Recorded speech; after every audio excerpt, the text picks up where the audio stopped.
lots of Starfield news, lots of interesting PlayStation news, and very interesting Nintendo news. All this and more on Game Rivals.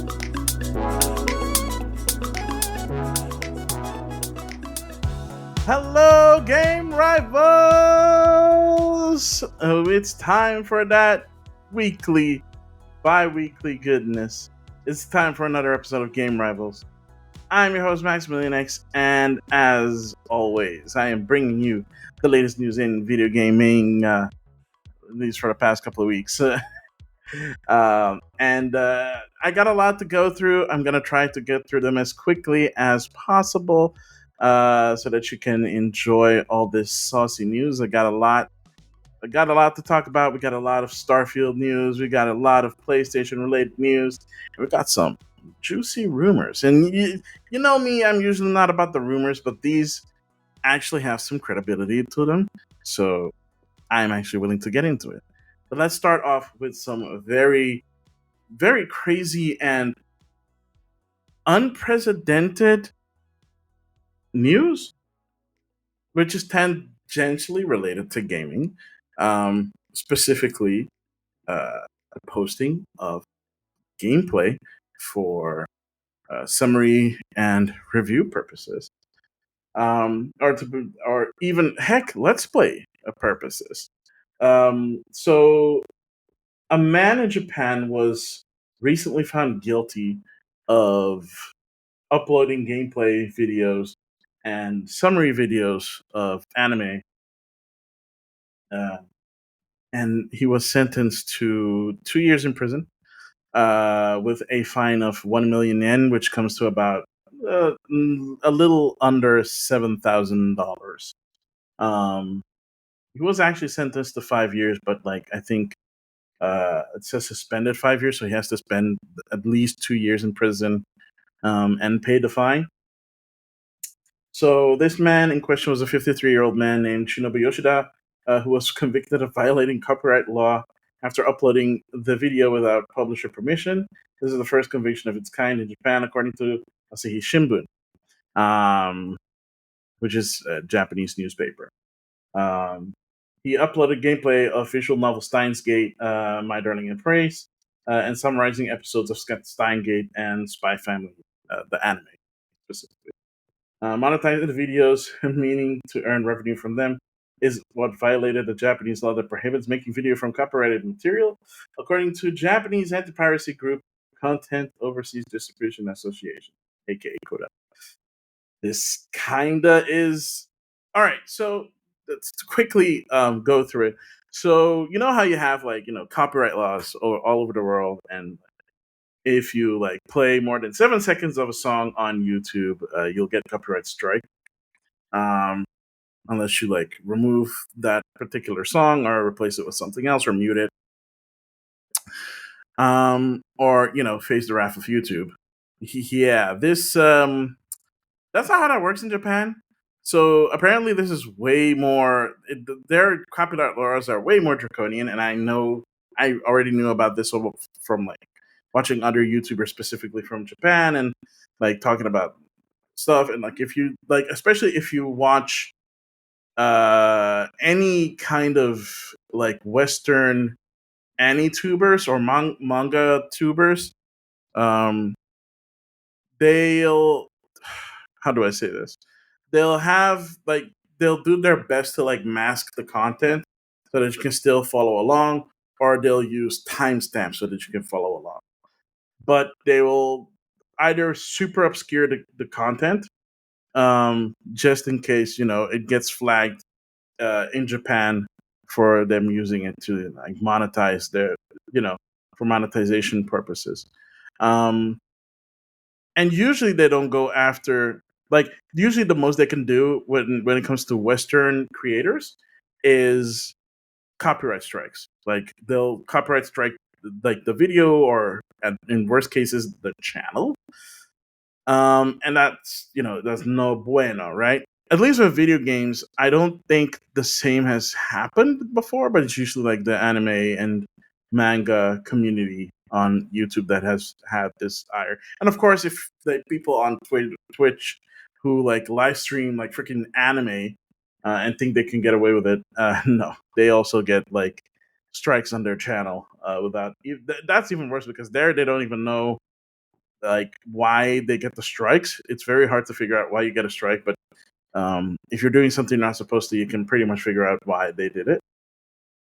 And yeah, so in this case for Mr. Yoshida, he got caught doing that, trying to monetize that content, and they arrested him because he lives in Japan, where Japanese laws do really matter, and they can get you. And yeah, he's got sentenced to that. Like this is the first time they've ever caught someone doing that. Like they've actually caught someone and actually sentenced the person to prison for. So imagine if you are a Japanese content creator and you're like, well, damn, that like you can actually get into trouble. This first of all, that makes no sense, and second of all, that is just devastating. So I can imagine that a lot of Japanese creators will be way more careful when it comes to like anime reviews and like gameplay and stuff like that of video games, especially if you're going to monetize it. I think I think it's fine if they don't monetize it, but they might still get a copyright strike on their channel. But in this case, considering that he was monetizing the content, um, yeah, that's no bueno. That was no bueno for them. So yeah, sucks for him. And like these draconian laws have been in Japan for like forever, especially when it comes to copyright. It sucks, and don't expect it to change anytime soon because, well, um, how do I put this? Japanese lawmakers are old, and they will remain old, because yeah, not a lot of young people vote apparently in Japan, or put themselves like as electable people. And even if they do, like the majority of the people that do vote are old people, and they'll vote for people that line with their, um, that line with their train of thoughts and whatnot. So yeah, that's a bummer. Speaking about a bummer, not so much for Xbox though, not so much for Phil Spencer and Todd Howard, because Starfield is doing pretty well in terms of sales and in terms of player count. I think like the game came out like last week and it's been doing gangbusters already. I think it's already surpassed 6 million active users. That is also do take into account that it is also available on Game Pass day one on Xbox and on PC. Not on GeForce Now though. No, we can't. They can't violate their AMD contract, so it's not on GeForce Now. Despite the fact that almost any other game on, I think at least almost any other game on PC Game Pass is on GeForce Now, unless again those games also had like exclusivity with AMD. Um, so then I would assume that those would also not be on GeForce Now. Actually, now that I think about it, well, it's fine. Kind of a little bit of disappointed because I wanted to play the PC version of Starfield on GeForce Now, but I can't. So sucks. But at least it's nice to know that other people are able to do that. And yeah, it's been doing well in terms of revenue for Microsoft. So I'm pretty sure, regardless of like the critique that they're getting from reviewers and fans alike, they're still popping champagnes. And at the very least, I would assume that the devs are taking like the feedback to heart. I hope, because as interesting as Starfield is, I mean, I've only spent at this point in time, from this moment of recording, I think maybe a little over 10 hours, and I'm still pretty much in the tutorial stuff. And it's been a Bethesda thing, y'all. Just I'm gonna be real with you. It's been a Bethesda thing. It's been a Bethesda game, and Yeah, it shows, right? Because when I say it's been a Bethesda game, like even for a Bethesda game, it's more of a Bethesda game than a Bethesda game is ever a Bethesda game because it feels like they took a couple of steps forward and planted another leg firmly in the past when designing this game throughout the years. And it feels like they didn't look at any kind of innovations in terms of quality of life or gameplay at all. And they just went their own way, like just following their own, the beat of their drums. And there's nothing wrong with that. There's nothing wrong with following the beat of your own drums. But it does make it feel. Hmm, I don't know if it's welcoming to new players because I'm not a new player of Bethesda games. I'm sure there are those that'll play it and they'll enjoy it, and you know what? Bless them. That's great, awesome. Like anything to bring new people into the fold of any kind of franchise, or become fans of any kind of like developers. And I talk about specifically about the developers, is great, but I feel that the game needed more time. It needed, like, I'm still super early in the game, but from everything else that I've heard, from like reviews and like discussions and whatnot, everything that I've heard people talk about makes it feel like this game needed two things. One, it needed more time. Like maybe maybe like another year or two. And two, the reason why I'm saying another year or two is they really needed, I feel like they partially needed to go back to the drawing board and redo some of the systems. Specifically, uh, well, the way to traverse the world, that's set in stone. That they're like they'd have to like start the project from scratch to make that work. But like everything else that they already have established, you can make it better by improving the quality of life of it. And that's what I mean with they needed at least another 2 years, because at the very least they could have taken those 2 year or two to look at like what they currently have, look at the landscape, and then see how they can essentially adapt some of the more modern sensibilities of game design to to Starfield. Um, because I'm gonna be straight with you. All the mods like that I've seen, I mean, there's basically an article on IGN that's like, well, there's two kind of articles on IGN about mods. One about how crazy, like people that have modded already, like improved UI mods and like a bunch of other mods. Like this game has been out for a week and a half if you count like the early release, right? I'm assuming the mod community actually invested in getting like the early access so they can actually start, modding. And the fact that they already have so many impressive mods, like to improve times between menus, improve menus, menu customization. Granted, this is all specifically PC stuff, so if you're on Xbox, that's unfortunate. You're stuck with what you have. But at least you get to play it. Um, but yeah, there are a bunch of amazing like quality of life mods that are already out now. Can you imagine if they have more time? And yeah, there's also some modders that have took it upon themselves to make themselves feel more comfortable in terms of like making it feel more like a PlayStation game. So they've patched in some weird stuff like PlayStation Studios at the beginning of the while booting up the game and stuff like that. And like some people have taken to playing with the PlayStation 5 controller on PC, um, and a bunch of other stuff. And it's like, uh, I mean, I get that you're feeling salty that it didn't come to PlayStation anymore, But that is some grade A copium.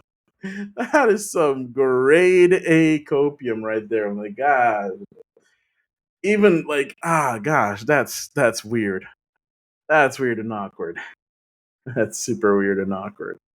Um, yeah, I mean, hey, more power to you, but it's not gonna change the facts, Just it's not gonna change the facts. You know what is gonna change some facts? Building ships in Starfield. You're gonna see a lot of L's. Oh, I don't mean like you're gonna see a lot of people lose. I'm sure you're gonna see a lot of people lose, but more in that you're gonna see a lot of people building L-shaped ships because a redditor by the name of Solace of the Thorns worked out how like enemy ships target your ship, and they basically target the midpoint of the ship always. So what he figured out and what he did was, well, what if I make the ship not have a midpoint by like designing the ship to be essentially in an L shape, so there's no real midpoint. So what ends up happening is for the most part, is that enemy ships will try to target the midpoint, but if the midpoint has like essentially like this L shape. I don't know if you're not on YouTube, you're not gonna see what I'm doing. Like I'm making this like L shape, and you're trying to shoot the middle. It's like you have like the engines here and like the cockpit here, and the middle point is here. You're just shooting through the middle because you have these two parts that are separated, but since the middle is like it's looking at the X, Y, and Z axis, and it's extrapolating that the middle is here, but like the ship is designed in like this like L kind of manner, you're yeah, you're kind of like they're kind of screwed. So so he's been calling it like the fat L or the L wing, but all I can say is that L is a huge dub. It's not 100% perfect. Like if they get really close, they might actually be able to hit. But as far as like if they're shooting from a distance, like the lock on does not work for them. Like it'll work, but it targets the empty space in between. So it just goes shoo. Oh, that's so funny. That's so funny. I like that's ridiculous. Um so yeah, so that's I don't want to spend too much time on like Starfield news because there's so much Starfield from like Todd Howard being like, yeah, I mean like uh Starfield is an exclusive, just like Zelda is an exclusive to Nintendo. I mean, true, but Zelda was always a part of Nintendo. That has never changed. You guys were independent and then got bought, and it's like, yeah, you got bought, and you were third party, third party developers. You were already doing multiplats, and the rumor has it that this game was supposed to be multiplat before they got bought. So it's kind of like, Ayo, what? What? You can't say that. I mean, you can, but like in terms of context, it makes no sense. At least not to me. Um, but hey, he's giving credit where credit is due. Speaking of giving people credit, so you know how epic games like Star- Starfield and Baldur's Gate 3 and Call of Duty and insert Assassin's Creed number name here. And all these like Western developed games that have characters who speak and act and emote. Well, those don't happen by chance and they don't happen by AI, at least not now. Um, and hopefully never. They're done by actors and voice actors. And apparently, that little segment of the Screen Actors Guild um, sat around with multiple companies, game companies, to renegotiate contracts with the what do you call those things again? Unions, yeah, with the unions, and apparently they weren't having it, which is crazy because if you look at like the salaries of like all the like freaking CEOs, um, it is not little. It is a lot. It's like instead of like paying them that much for just managing a company, maybe like shave some of that off and like have like your workers, whether hired or on staff people, like share in the profits like properly. And in this case specifically, like like voice actors and like actors that they hire, and like motion capture actors and stuff like that. So it seems like if things are going the way they are, I haven't seen any update yet as of uh, today, as of this recording. Um, yeah, they might also go on strike, which means that companies like EA and Activision and Microsoft and Ubisoft, at least the ones based in like the Americas, yeah, you might be SOL when it comes to like voice actors, because they might go on strike because they are trying to seek approval for another strike specifically against video game companies. Um, that is no bueno. Because up until this point, they haven't like video game companies have been exempt from the Screen Actors Guild strike. Um, and I guess now we know why. It's because they were still negotiating specifically with game companies, like like the terms, and basically it came down to the same things, and game companies have been saying no. So if this does not get resolved within the next month or so, we expect them to also go on strike, which means any games that have not done their voice acting, their motion capture, um, I guess they'll be put on hold unless they get exemptions, which I don't think they might. Um, so we'll see how that goes. So that was the thing. Outside of that, PlayStation Portable. Remember that? Which was recently announced as PlayStation Q, shown off, and then gotten the name, and then gotten the price of 199 US dollars, 219 euros for Europe. Um, well, it finally got a date, a date, and release territories. So it's coming out in the US, the UK, and certain parts of Europe, including my neck of the woods. And yeah, it's coming out on November 15th. Yeah, November 15th. Pre-order starts September 29th. So if you are interested in buying the PlayStation Portal, super fancy controller that you can only do remote play with, uh, yeah, it's coming out sooner than I thought. Well, not sooner than I thought. It's coming out later than I thought. But the pre-orders are going up sooner than I thought.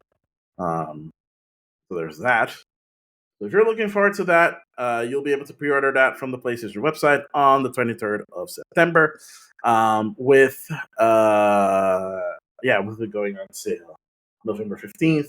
And again, this is the controller with the built-in screen that allows you to remote play games from your PlayStation 5, which means that you should already own a PlayStation 5 if you buy this controller, because why are you buying a controller with a screen for if you don't own a PlayStation 5? It does not support cloud streaming, so if you have a PlayStation Premium, PlayStation Plus Premium subscription, and thought, oh, I can use that to stream that, nope. Unless you have a PlayStation 5 that is hooked up, you're not using that feature anytime soon. Um, yeah, so it basically allows you to stream over Wi-Fi. Um, to anywhere in your house, of course, or if you're on the go, as long as your PlayStation 5 is in like standby mode and can be like reached for remote play. And if you're in a location that has good Wi-Fi, you should be able to play your PlayStation 5 games from your PlayStation 5 on the PlayStation Portal, um, which is it's something.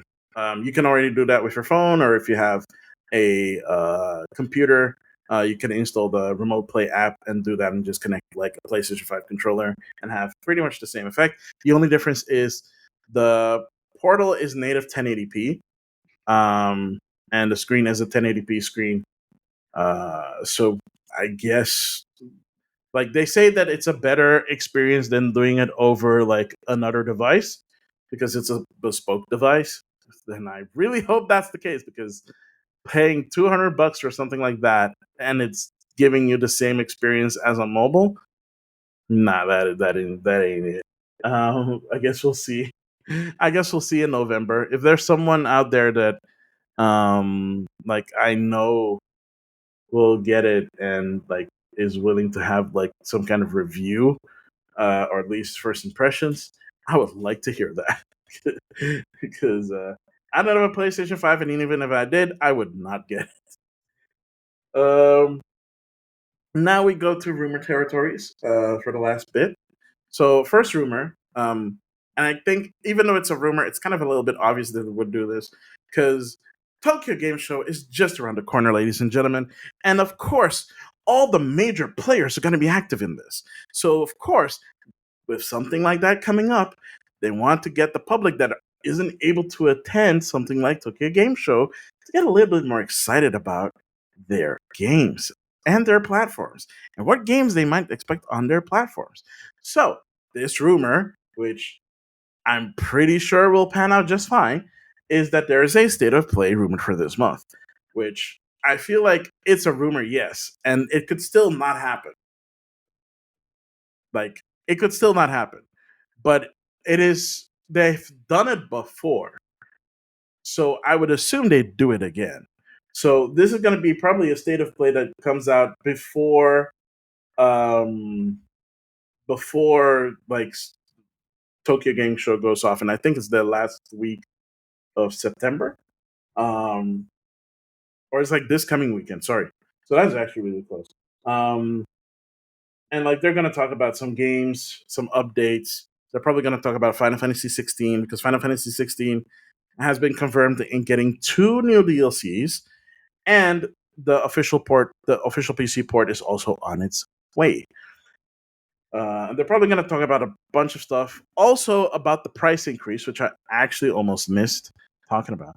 They increased the annual price of PlayStation Plus by up to like 40%. Yeah, that's no, like no. So Essential, which was the base one, is like up by $10 because I think it was $20, because I think it used to be like $59. Now it's 79.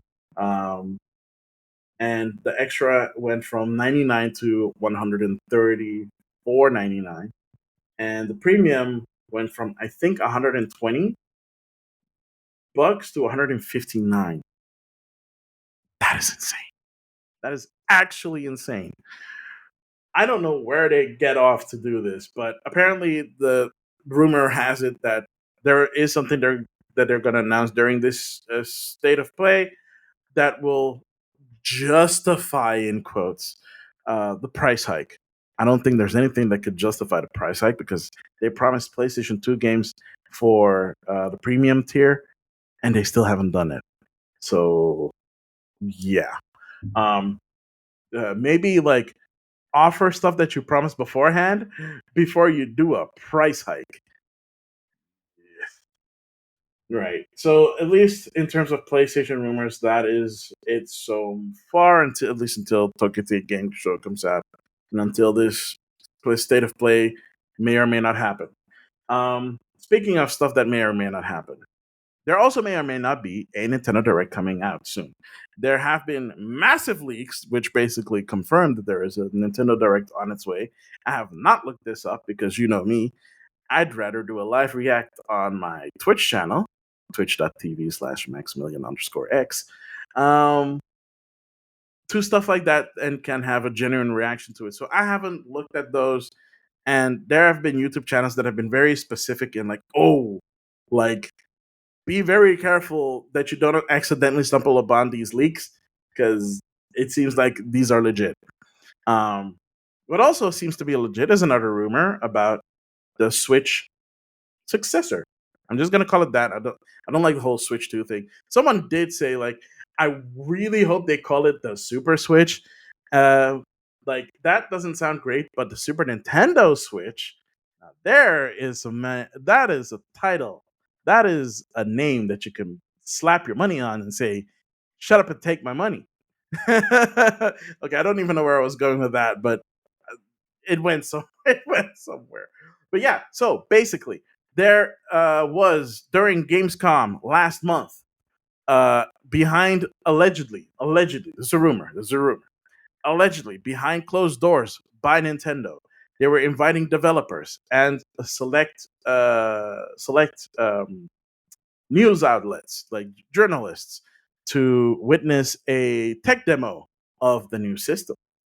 And from what came out of that was, let me pull it up real quickly here, is that they showed off some game demos.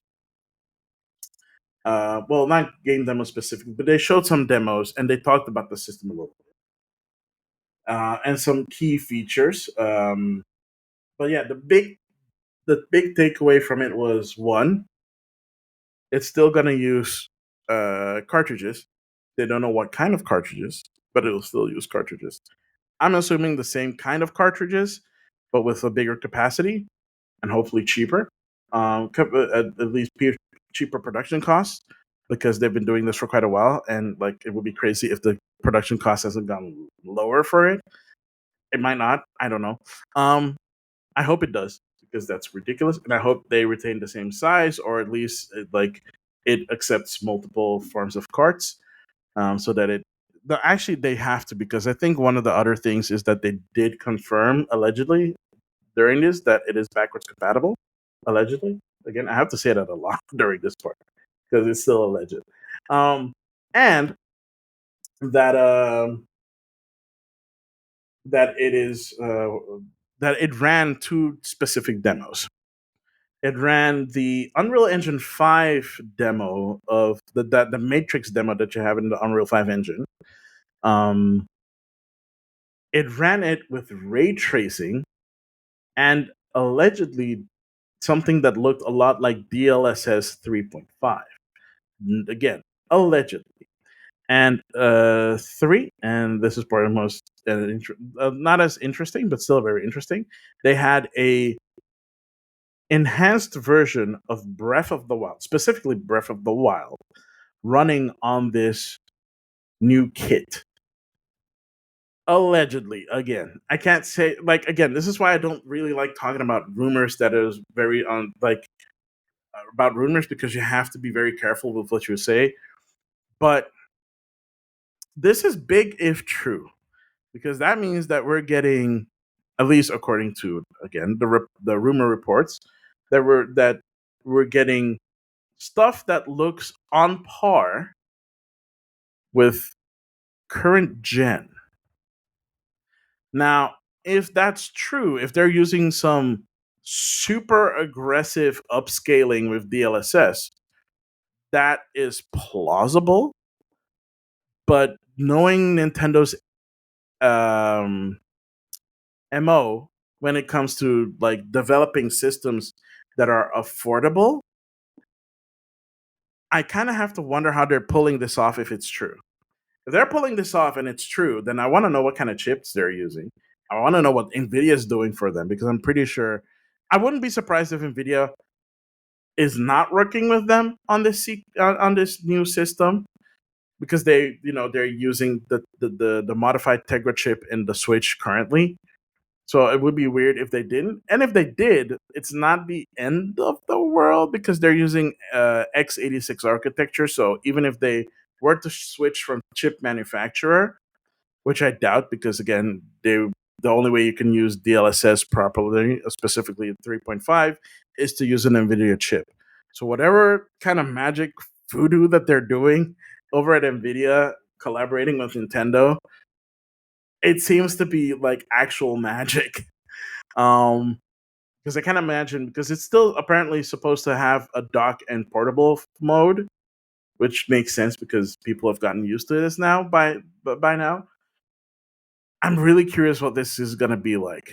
And considering that they only now started to show it off behind closed doors, I don't think we should expect to see or hear anything about this system officially until after the holidays. Unless they pull a fast one and they announce it or show it off at the Keeleys, aka the Game Awards this December, which has a date. I think it's like December 7th, 4th? I don't remember. But it's like usually it's like the first ish, second ish week of December. So, make of that what you will. I don't think they're gonna show it off there. I know that Microsoft showed off the Series X at the Game Awards back in the day. But Nintendo's never done that. Like the at most Nintendo's ever done was show off a new Smash character at the Game Awards, which was Joker from Persona 5.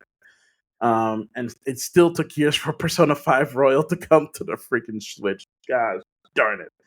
I don't think. Yeah, I think that's about it. Um, yeah, I think that's about it when it comes to the rumors. And would you look at that? That is also the end of our episode. I think I put a lot of news in like a very short amount of time, and I'm really happy that I was able to do that. So, if you have come this far, thank you so much for listening. Thank you so much for watching. If you're watching this on YouTube, don't forget to leave a like, leave a comment, and subscribe. It helps with visibility, and I would appreciate it 100%. Um, if you want to find it audio, you can find it on pretty much any podcasting service. We're on Spotify, which is our home. We're on Apple Podcasts, Google Podcasts, Stitcher, Overcast, Pocket Cast. You name it, you're probably there. You can find us. You can give feedback by emailing at gamerivalsfeedback@gmail.com. You can find me on Instagram at Maximilian_X. I also stream, but I'm currently on hiatus until October at twitch.tv/Maximilian_X. And of course, you can find me on TikTok, but I barely do anything there. Same handle.